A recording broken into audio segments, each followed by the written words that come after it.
Bienvenue tout le monde à la dernière épisode de saison 2 du Télé Suoni. Welcome to the final season finale of season 2, Suoni TV. We have an exciting episode for you all. Nous avons deux groupes gros rock de Montréal, You Do Right et Bodywash. Sans plus dire, voici Bodywash.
That was a cover. We've got one more for you.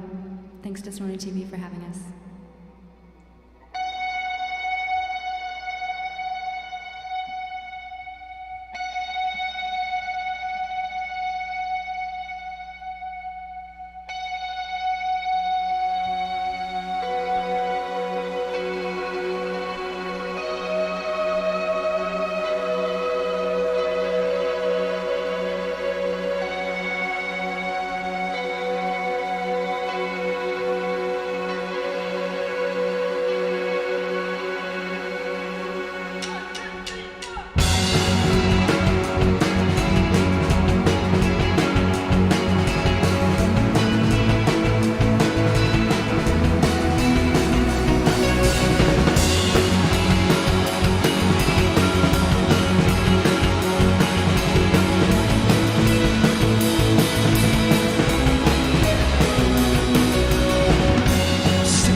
Hello, we're here with Chris and Rosie from Bodywash. How's it going? Hey, yeah, pretty well on our end. Great. Um, Uh, let's Tell us a bit. I mean, somebody had asked for a track ID on that last track, and I saw in the chat you mentioned it's unreleased. Is there plans to release it? Well, the track name is unreleased actually, so it's always going to be that way. No, but yeah, it's a demo at the moment that we're just kind of trying to polish a little bit before it sees the light of day. Yeah. Yeah, we're planning to do some recording over the summer, so that is one of the handful of tracks that we hope to get down into a better version that can see the world eventually. And how well, let's go there. You're talking about polishing and recording. Like how does a body wash song come together? Really slowly. That's the best way I can describe it. But no, so true. Yeah, but more so in the pandemic era than before, I would say. But I don't know. We don't really have like one specific process anymore. It's like there's so many that we go through. Where like usually one of us, like Rose Your Eyes, starts with an idea, and then we just kind of like send it back and forth and ping it back and forth. And like used to be that we kind of jam stuff out a little bit in the rehearsal space with the full band, but it's harder to do these days, obviously. But yeah, it's a kind of cross pollination, collaborative, kind of process that we have. Yeah, it's definitely like I feel like Chris and I often start separately and then come together eventually. So we both enjoy just like holing up in our bedrooms and sort of getting the basics down for a track, and then we'll send it to each other and build from there. And do you write with the full band, or do you do a lot of the writing yourselves and then bring the full band in at a later point to build a live version of the song? Yeah, we pretty much write all the stuff, the two of us. Ryan, our drummer, who killed it in that set, he comes in at an earlier point to like sort of lay down the rhythm for the songs. So he definitely helps us flesh things out. But it is mostly a me and Chris process. Cool. So we do have some questions coming in from the audience. A lot of people in the chat are saying great set. So, feel happy about that. And a random Montreal hipster wants to know what Bodywash's favorite brand of body wash is. Oh, that's such a tough question. I feel like we should prepare for it better. I'm going to disappoint a random Montreal hipster with this answer. It can't be too generic. I'm not endorsing any brands without something in it for myself. Yeah, is this a way for us to do like some paid marketing, some sponsored content right here? Here. Yeah, I can tell you my favorite scent. I like coconut in my body wash. That's a good one, definitely. But yeah, sorry. I'm a fan of mango. Also, I will say that Mars is in charge of that. who was shout out to my roommate Mars. Yeah, your roommate Mars, who works with us at Suoni and was running one of the cameras during that set. In fact, how was your experience pre-recording and performing online? This isn't your first live stream, I don't believe. No, so this is our third at this point. And it's been, I would say, totally different each time we've done it.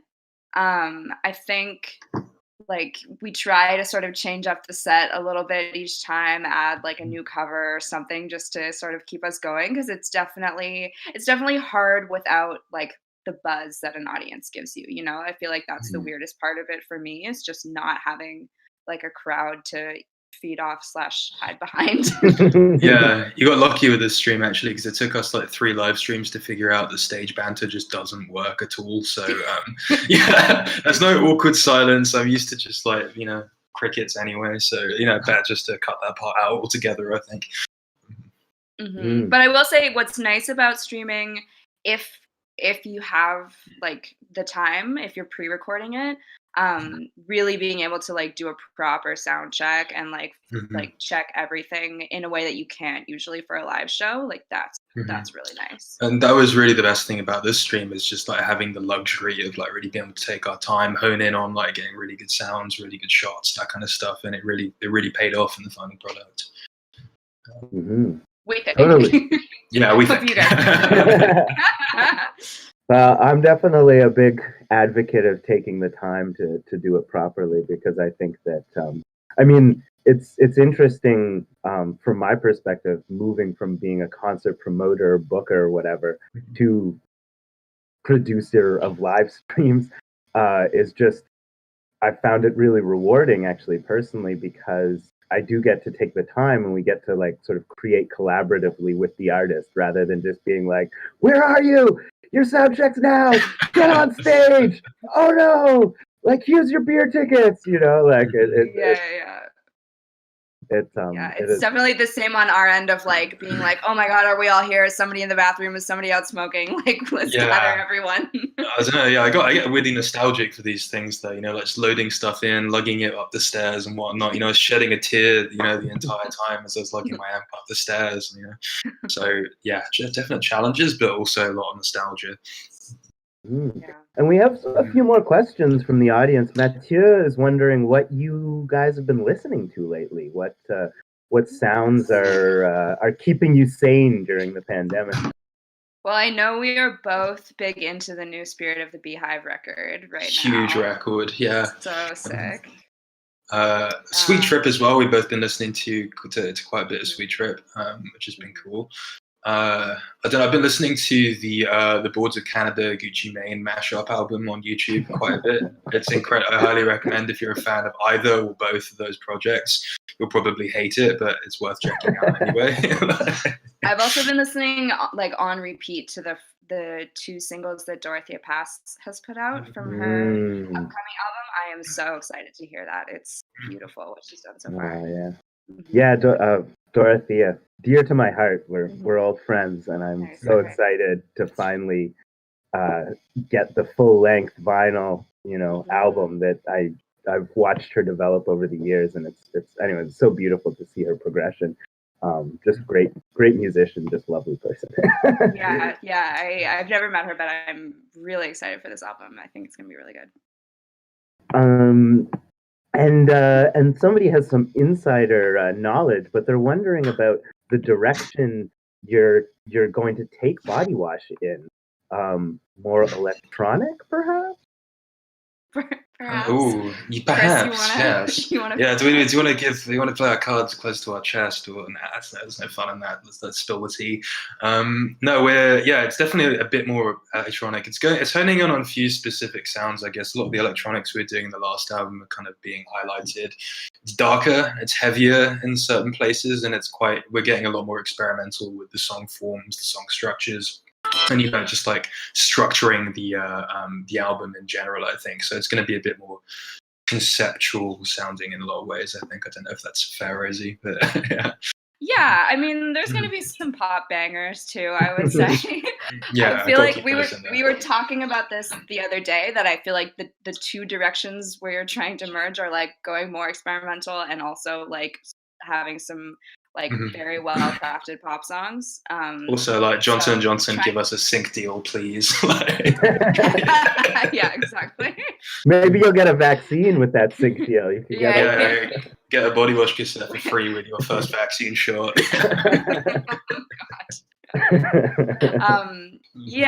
I think the challenge at this point seems like it'll be kind of bringing it into a cohesive whole, which is an exciting challenge, I think. Yeah, but we got some cool, producers and people to help on board with that. So we're really hoping we have some people to tame the chaos a little bit, which is very necessary at this point. Yeah. And when you say it's a bit more conceptual, is that will that also influence the lyrical content? Like, are we gonna get a narrative album? Yeah, I mean it's not going to be like a concept album, but I think with Comforter, because our first record, like it was really written quite piecemeal over like a long period of time. And I don't think we went into it being like, okay, we're making a record about this, or like this has been going on and we want to put that into the songs. And I think Chris and I both have gone through some sort of like personal turmoils that will find their way onto the album, and also kind of, I think, sort of like reckoning with experiences of like loss of stability and like sort of losing your kind of sense of what the future is going to hold. And that's, I think, a personal but also sort of a social thing that a lot of people are going through right now. So I'm not saying we're making an album for the times. Yeah, but at the same time, every artist that's made an album in this era is going to have their unique take on isolation, fragmentation, the breakdown of societal norms, stuff like that. So it's just up to us to do it in a way that's not super cliched, I guess. So yeah, we're just going to try really hard. Well, and it's true. Like a lot of people, stability is something that I think that the pandemic has revealed to be a fiction. Yeah, totally. We also, well, I have a question actually specifically for Rosie, because I was curious, because I know you're a writer as well, and a music writer at that.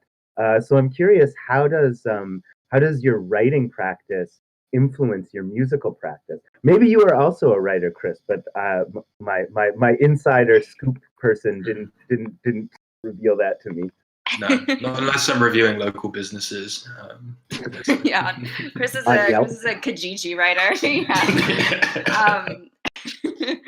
Yeah, thanks. That's a really nice question. I feel like the two definitely inform each other, but I definitely try to sort of separate like the critical thinking hat from like the creative hat, because I find, when I'm really analyzing and interpreting something, it's not great if that makes its way into like something I'm trying to put out into the world, because then you just editing yourself in your head all the time, and you're like looking at it through the lens of all these other people, and you don't.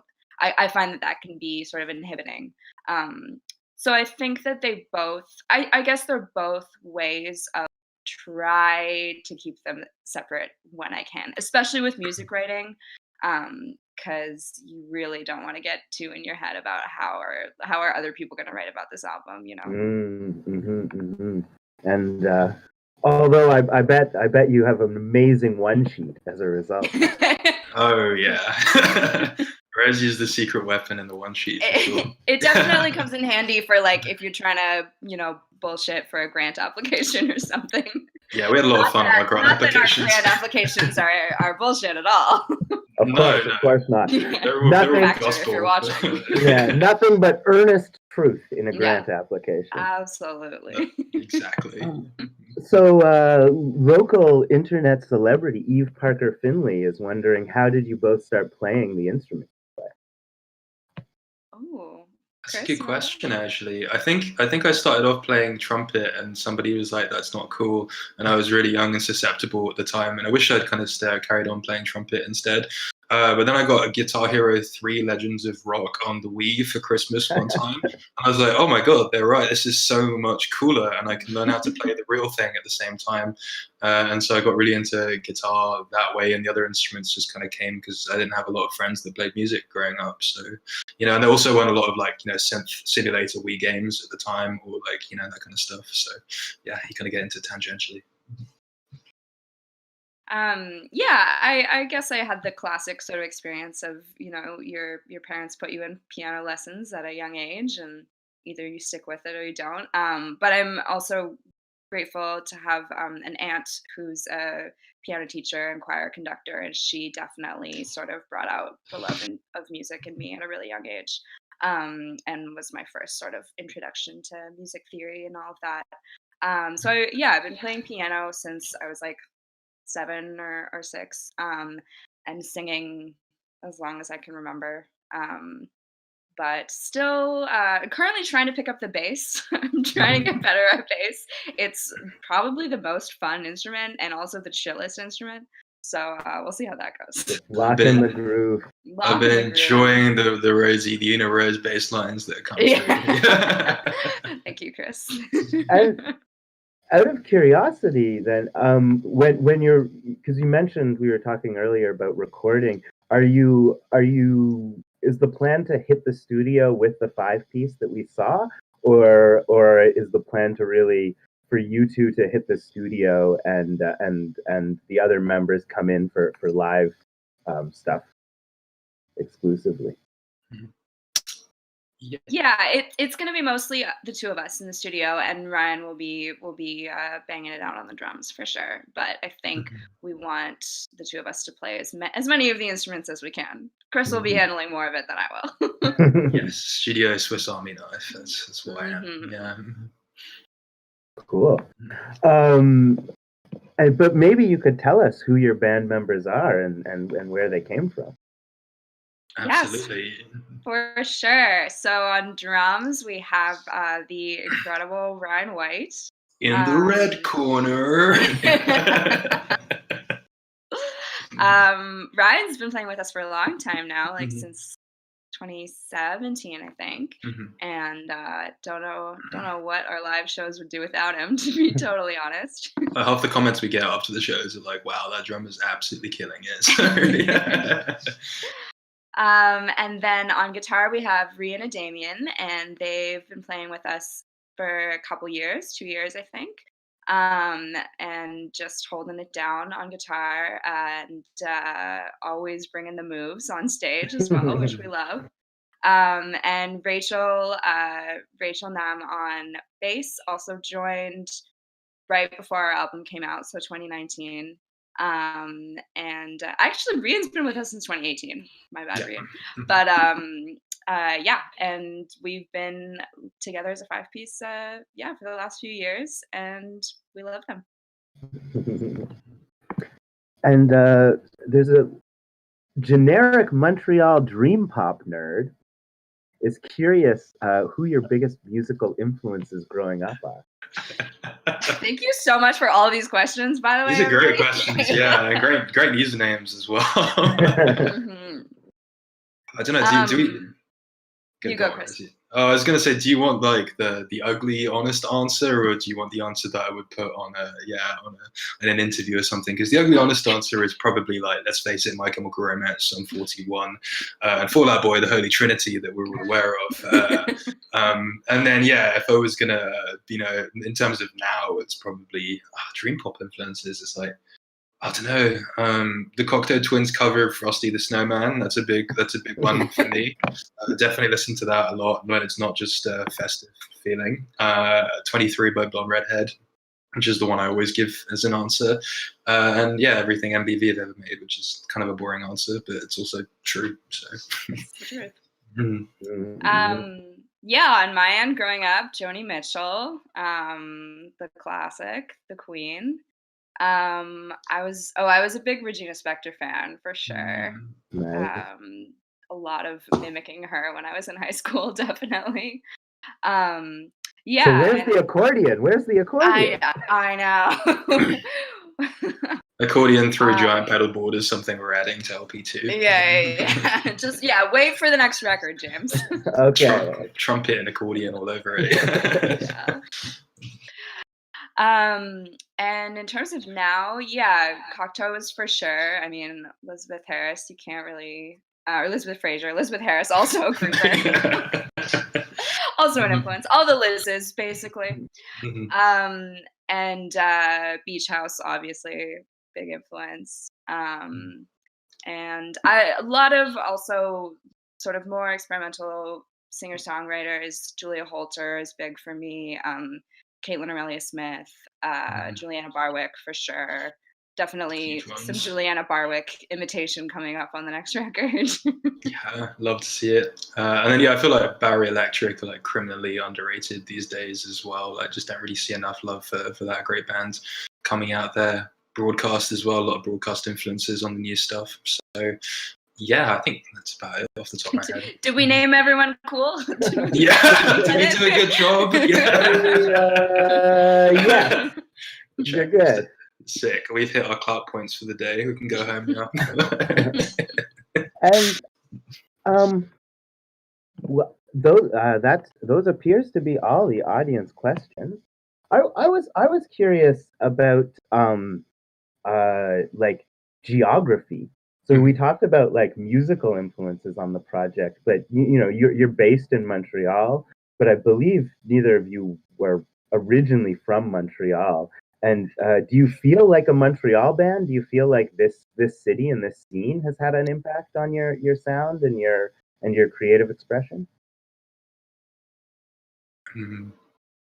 Yeah, I mean, definitely, it's like hard to avoid that question, I guess, if you live in Montreal. But I don't know, it's a weird one because there's like you can't just pinpoint something down and be like, that's the Montreal sound because it's not. Mm-hmm. That doesn't exist. That's I guess, a fiction a lot of the time. I feel like I don't know. I feel like I'm more inspired by when I'm away from Montreal, not because I'm more inspired by other places, but by the absence of the city. Essentially, like that inspires me a lot of the time because I feel like I'm very comfortable here, and like there's certain things that you grow used to with time, really, and being away from those actually forces me to be creative a lot of the time. I don't know, I can't really elaborate much more than that.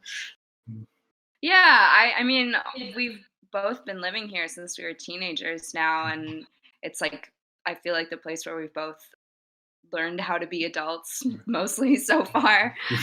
So it's hard for me to see us as anything other than a Montreal band, even though we're both like not originally from here. And I think just the fact that there are so many different vibrant music communities here, like I really appreciate what Suoni does for sort of more left field and like experimental stuff. And then, we spend a lot of time playing with like bands and, hanging out at like Bar La Ritz and, playing Blue Sky String Black shows. And there's just, and Pop Montreal, I mean, we've been playing pop for 5 or 6 years now. And it's really great the way they support local artists. So I think there's just because the fact that there is so much happening here has been really important in shaping just our ability to like keep doing what we're doing. And not to end on a bummer note, but it does, sadden me to see a lot of musicians leaving the city during the pandemic, and also a lot of venues shutting down or feeling threatened by predatory landlords, and and so on and so on. So yeah, that's on my mind lately for sure. Yeah, I mean, yeah, it's something that I've also noticed. Lots of people. I mean, obviously, in this time, the city feels a little more dangerous than it does normally, and so I understand why people might feel like, oh, okay, now's the time to get out and maybe live a more rural lifestyle. But I have faith that there's always people moving to the city too. Yeah, Yeah, and always people making things happen, which is mhm. part of what makes communities. So Yeah, you can enjoy a rural lifestyle in Montreal, definitely. Yeah. Buy some planters, a little tomato farm on your balcony, yeah. get inspired. All right. Well, I think um, that's all the questions I have. Do you want to say any last words to our amazing listeners? Just thank you to everyone who tuned in, and you can buy our shit on Bandcamp if you want. Yeah, I will. If you're in Montreal, I will hand deliver it or bike deliver it or whatever you want to call it. So that's it. Yeah, by that. And yeah, thank you from the bottom of our hearts to everybody listening and watching, and then to the Suoni team And for making all this happening. Make all this happen. Yeah. Yeah, thank you so much. Well, it was our pleasure working with you. But don't go away. If you're at home and you're watching, stay tuned because we have the next video in our Corona Borealis long play series collab with Constellation Records. And this week we have Light Conductor with illustrations by James Patterson. And yeah, thank you, Bodywash. Stay tuned. Thanks, James. Thanks, James.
Hello, that was Light Conductor with the track Triggering the Radio Storm from Constellation Records' Corona Borealis long play series, a video music collab series to help out their artists during the pandemic.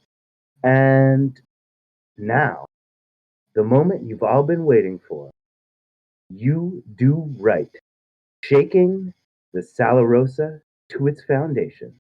Enjoy.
make you happy. At least I could make you happy. Tango, tango. At least I could make you happy. At least I could make you happy. Tango, tango. At least I could make you happy. At least I could make you happy. Tango, tango. At least I could make you happy. At least I could make you happy. Tango. That sardonic grain is unbecoming. Tango. At least I could make you happy. Tango, tango. At least I could make you happy. At least I could make you happy. Tango.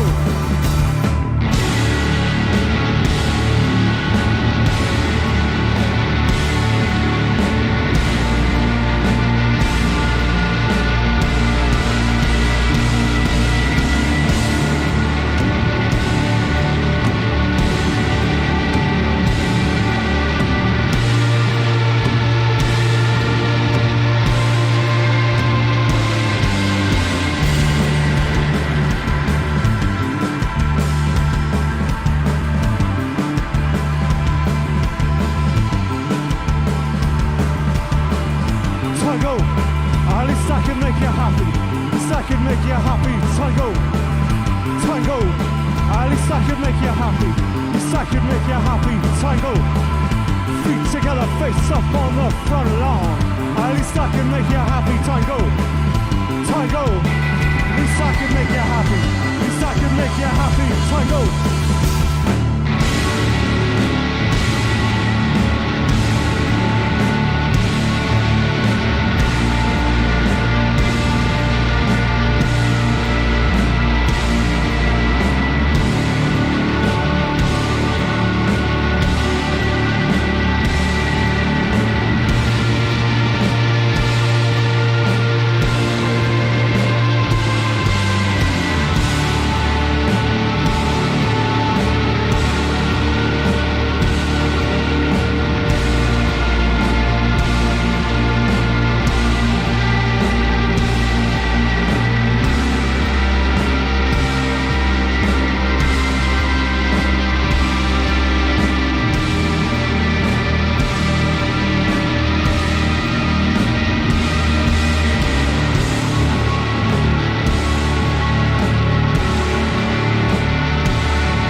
Hello. It's nice to see you again. It's good to see you too. I'm here with John and Justin, and hopefully, oh, it looks like Charles is about to pop in here too. Just click the video button in the left corner there, Charles.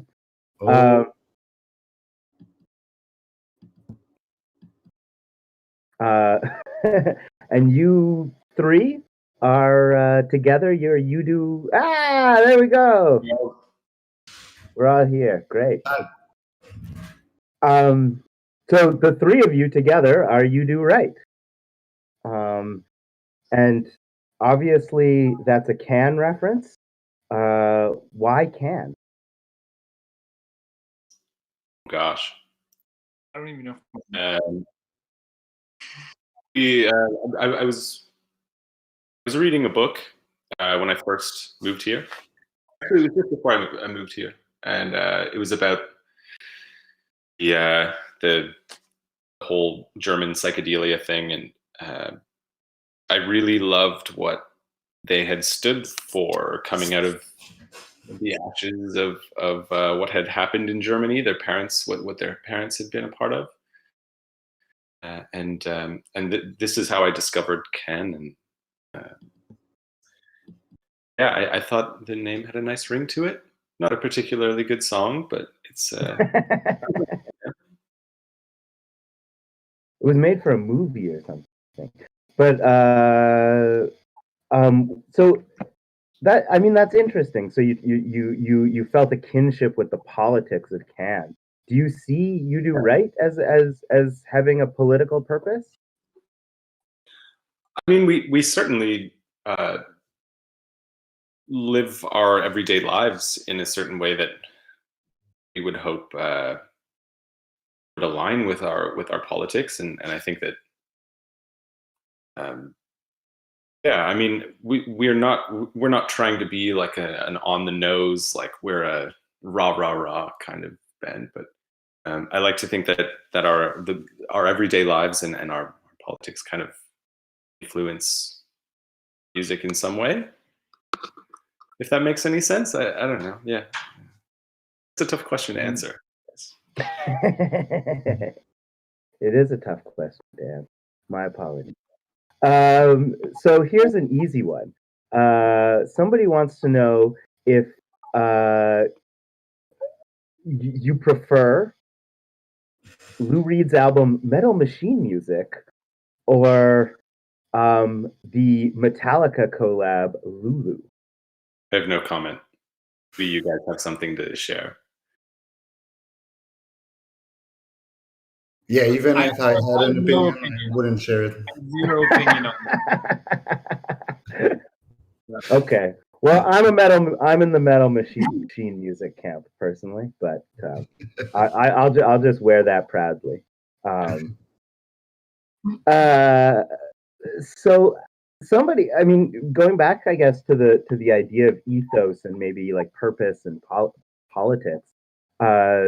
Green Onions is asking, how do you fight the commodification of your music? I think it's important to not play music or be an artist with the idea of creating commodities in mind. Like to be truly creative and like create a situation that you yourself are living authentically in, and hopefully you can like grab some other people and shake them and live authentically aside these people for a moment in time, rather than just trying to sell products, you know?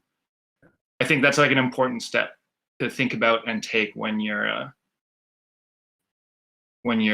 creating, I guess, or at least we do, you know? Yeah, we do it because we love it, not for some like performative.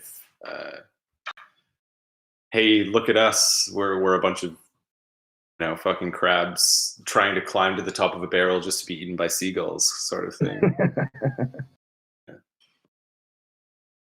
And that's interesting. I mean, John, you used to work like very deeply in the music industry, so I think you've seen a lot of that. Do you like? Do those experiences influence your approach to making your own music? Yeah, I definitely. I just feel like time as an artist, I've fallen into the world of like needing to be like marketing myself or us, or like we're trying to move units, or like things are done like on a factory line rather than as a creative process. It just like it becomes disheartening, and the music is no longer fun, and it no longer feels good, and it no longer feels like you're bringing something good into the world. You're just contributing to like shoving more shit down people's throats and throwing more rocks at people's heads, you know. And I don't want to do that. I don't know. Yeah, you coming at us with the fun questions off the top. Well, I mean, I as a musician myself, I like to think about these things because it's not a neutral practice creating, and I think that it's important to reflect, and knowing a bit about all of you. I imagine that you're people who think deeply about your role in the world, and what you're this is going to sound maybe a bit hippy dippy, but like, you know, the kind of energy that you project or whatever. Sure. Definitely. Trying to build a life that we don't feel like we have to escape from. That's I feel like those are words worth living by. Try to build a life that you don't feel like you have to escape by.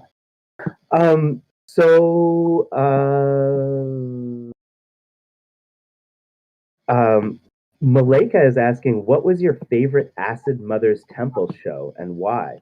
So I guess just for anybody watching who maybe doesn't have the context for this, you guys got to tour with Acid Mother's Temple, I believe. 2 years ago, 3 years ago now? 2018. Yeah, 3 a bit ago. A while ago. About exactly at that time, 3 years ago. Which one was the best show, guys? Bisbee, Arizona. Bisbee, yeah, of course, always Bisbee. the desert paradise known as Bisbee, Arizona. Okay, what happened in Bisbee? Can you guys answer that? I don't quite remember what happened in Bisbee. I remember I think we all collectively fell in love with that town, and our plan is to retire there one day. Yeah, it's hard to say. It wasn't a particularly good show by any means, but just something about it. It was very special. I don't know. Incredibly small, incredibly different, and enchanting place that people were very kind to us in, and it was surprising to find that in a town of like 5,000 people in the middle of Arizona on a gold mine, I guess, or like an abandoned gold mine. Yeah, it was a mining town, and at one point it was in the late 50s, the miners decided to unionize, and it ended up as this incredible like standoff between like the US called in the National Guard and the miners, and ended up being everybody in Bisbee, Arizona just left the town immediately. Like there was, I mean, you go to Bisbee and there's old cars left exactly where they were in the late 50s. There's storefronts, and people just dropped everything and left. And then I think it was kind of in the late 60s, some hippies found it, and they were just like, well, this seems like a nice place, you know, we can occupy this space, and it's such a strange kind of time warp of a town that there's a kind of magic to it, I guess, that it's a bit hard to describe unless you've spent any amount of time there.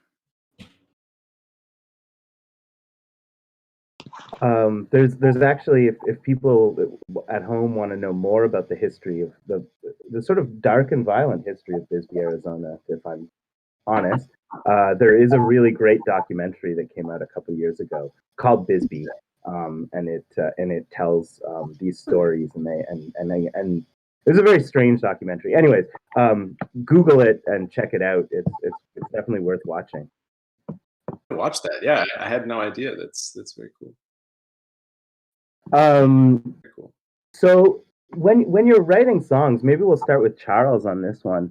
Do you talk about composition, or while writing, rehearsal, tempo changes, or do you start off by improvising?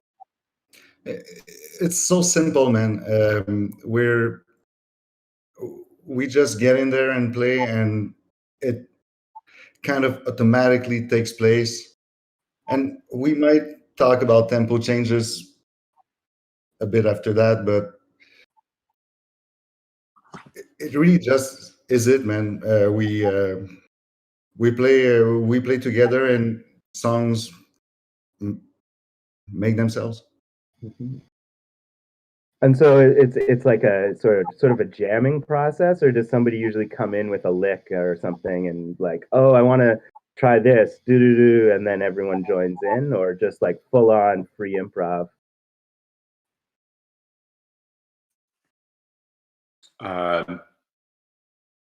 Yeah, I think you're muted, Charles, but yeah, I think it's a mixture of both. We just kind of like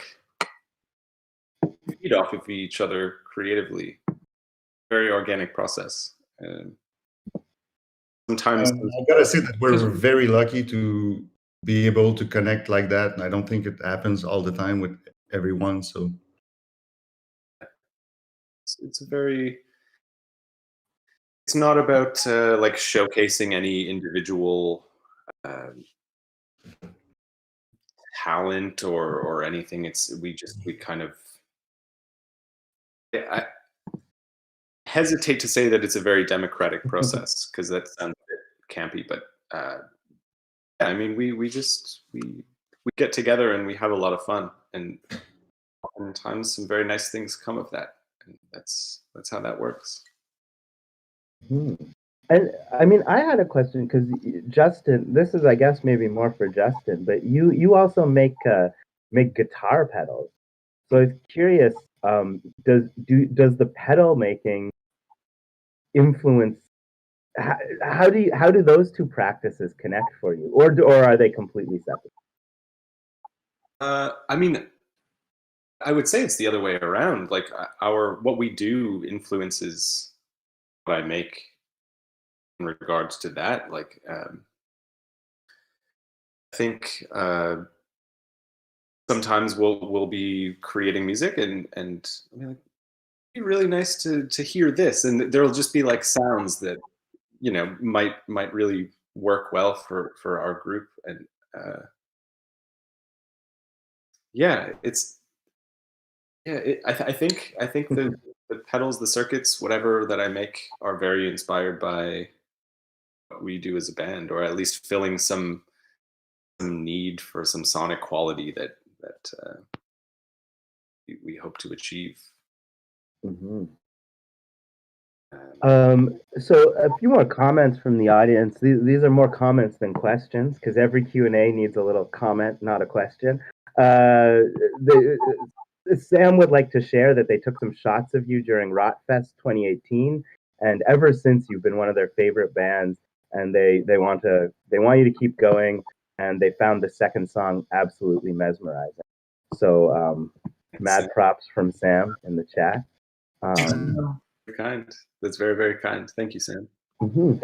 And I mean, a lot of people seem to think you're their favorite band. So how does it feel to be people's favorite band?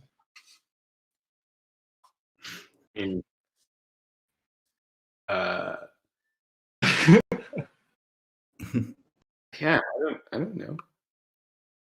That's a very nice thing. I think that's very nice. I'm glad that we do is something that speaks to these people. I think that's, yeah. I would say that they're probably lying. Yeah, no, that's a good.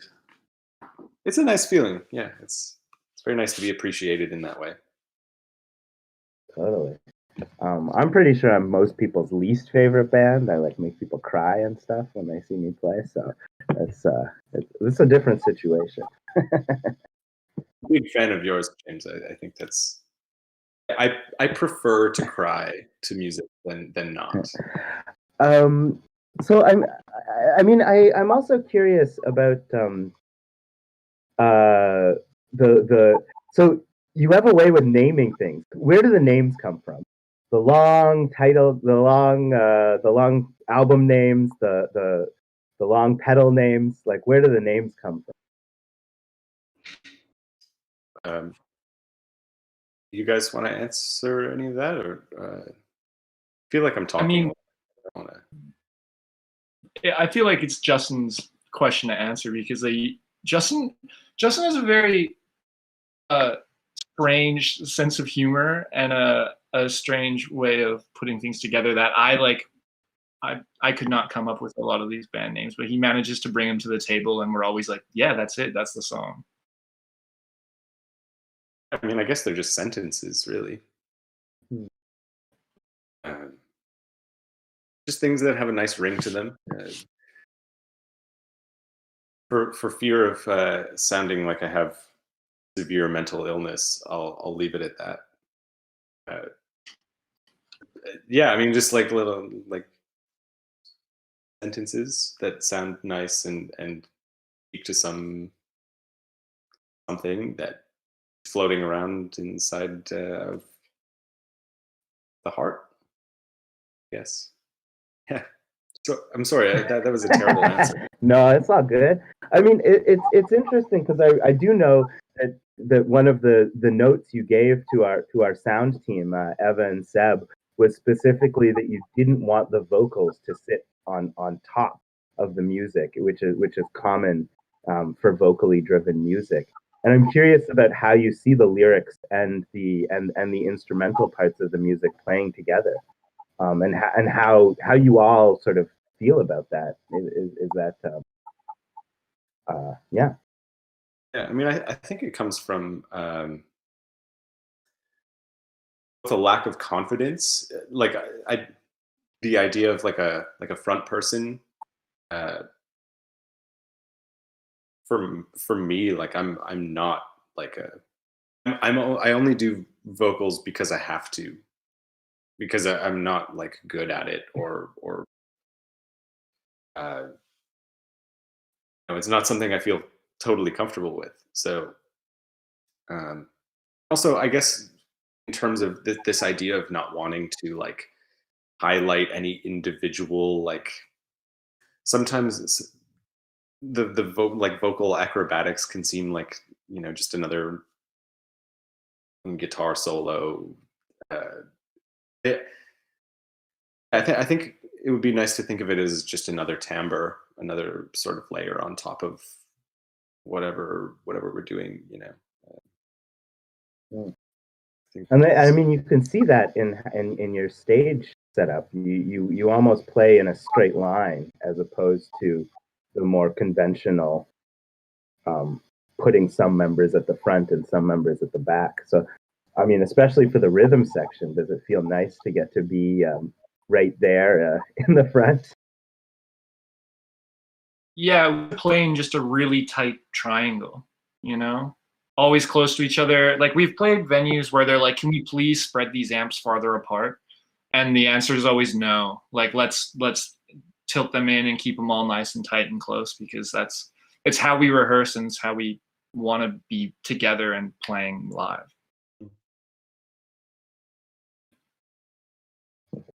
Part of how the magic takes place. That proximity, yeah, creates the energy. Very much. Great. And how was your experience working with Stacey Lee and the Suoni TV production crew? Do you love the video? Of course. Because you guys hadn't seen it before we just now. No, not at all. You all are a very incredibly talented bunch of people. Yeah. And Stacey is, he was very, like, I speak for myself, and I'm sure I speak for all of us when I say like Stacy and you and Dan and Seb and Ava and Mode and like everybody was just like Chris and yeah, it was amazing. It was such a great experience. So much fun. I feel like Stacy really champions us as a band, but like everybody should be championing Stacy Lee, you know? Like, and I really hope like the Salad team keeps doing these live sessions. Even like I said this to you guys in person, but I hope y'all find a way to keep on doing this for bands that are coming through the town, because it's such a nice experience, you know? Just get to like hang out with Mars all day. It's just like it's quite nice and warm, and you give a lot to the bands, and I don't feel like a lot of artists get that. It's like such a positive experience, and I didn't know, because I know Stacy as being a very like bubbly individual, but then when it came to like getting to work, Stacy was like, all right, this is what we got to do. We got to do this. And, whoa, you're amazing. You're an amazing person. And you all are absolutely amazing. I'll stop gushing for fear of that. And so this, I mean, I asked this question to Bodywash as well, and this wasn't your first live stream, but is it your last? Let's hope. I mean,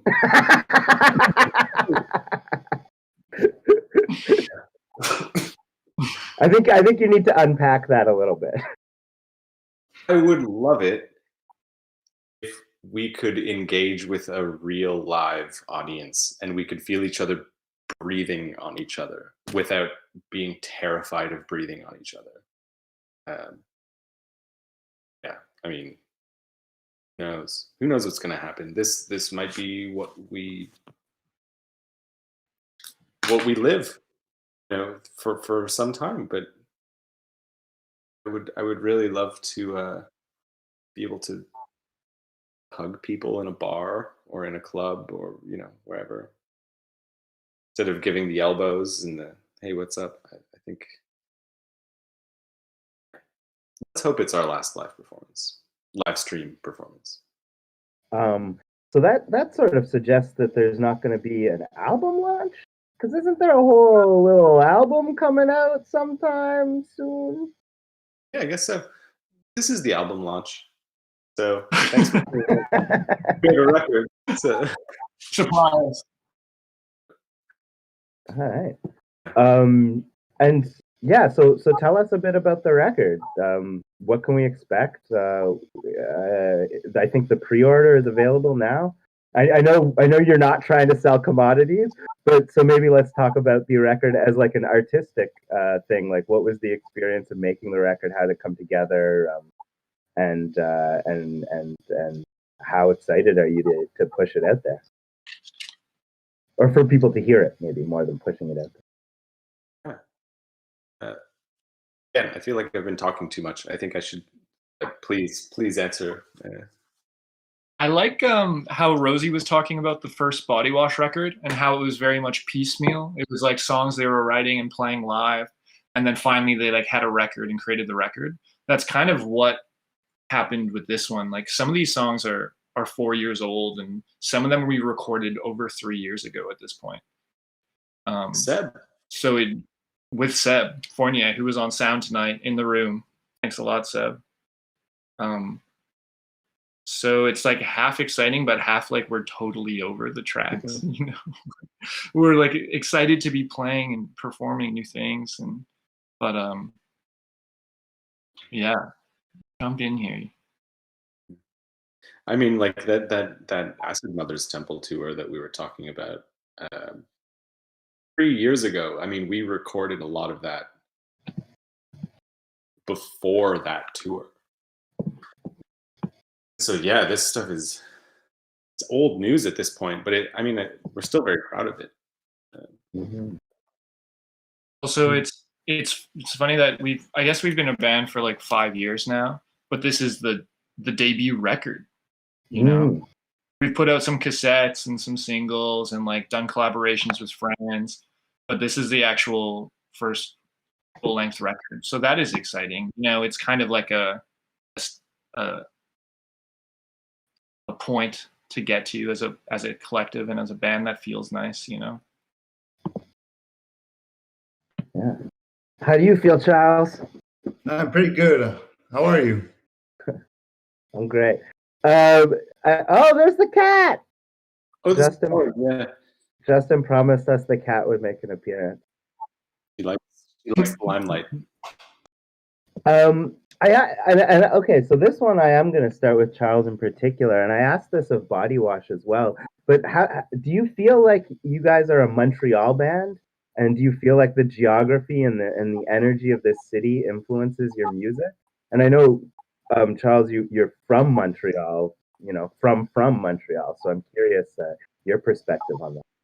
Yes, indeed. We're definitely from Montreal, but we're also a very nice Canadian counterpoint, with John being from Edmonton and Justin being from Kitchener-Waterloo.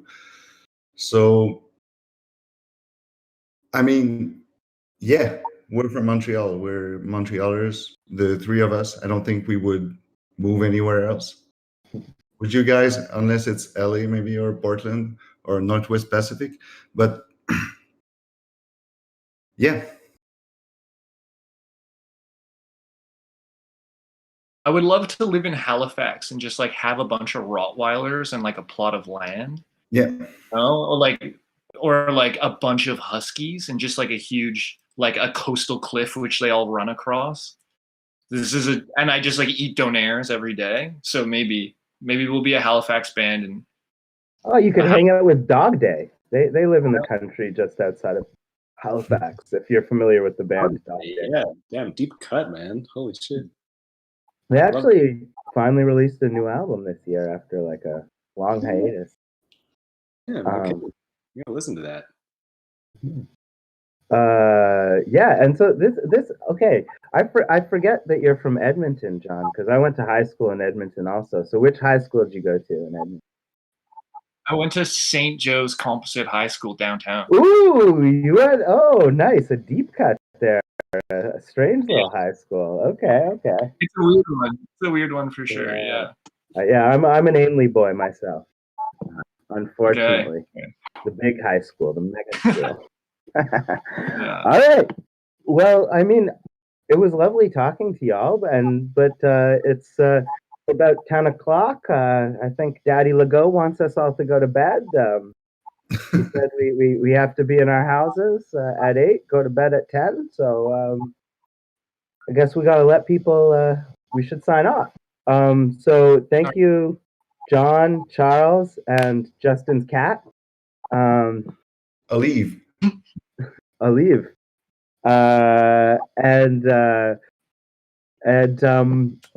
So if you're watching this stream, please tune in next Tuesday for Rêve Sonore.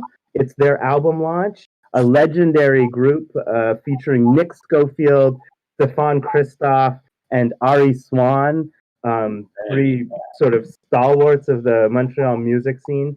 And similar kind of to You Do Right, I guess their album's been brewing for a number of years now. So tune in to Suoni TV next Tuesday, Rêve Sonore album launch. This has been You Do Right. Before that, we had a video from Light Conductor featuring the animations of James Patterson. And right at the top of the show, we had Bodywash. Amazing. Amazing Bodywash. And also, thank you so much, James. Thank you, Salah, the whole team. It was great. Blessed be. With that, adieu. Bonsoir.